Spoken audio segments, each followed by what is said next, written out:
سرکار فرماتے استماع الملاہی معصیت، سرکار فرماتے جو شخص گانا بجانا غور سے سنتا ہے، جو گانے کو غور سے سنتا ہے کہ گانے میں کیا بولا جا رہا ہے، یہ معصیت ہے، حضور فرماتے ہیں والجلوس علیہا فسق، اور حضور فرماتے ہیں اگر اس نے بیٹھ کر اس گانے گانے والوں کے سامنے گانا سننا شروع کر دیا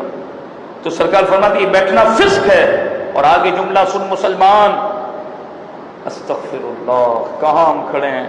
وَالتَّلَذُّذُ بِهَا مِنَ الْكُفْرِ، اور پھر حضور نے فرمایا اگر مسلمان گانا سن کر لذت حاصل کرتا ہے تو یہ کفر ہے۔ گانا سن کر لذت، استغفر اللہ، نوجوان تو پتہ نہیں کہاں چلا جاتا، گانا سن کر اس میں بہہ جاتا ہے، حضور فرماتے ہیں گانا سن کر لذت محسوس کرنا یہ کفر ہے۔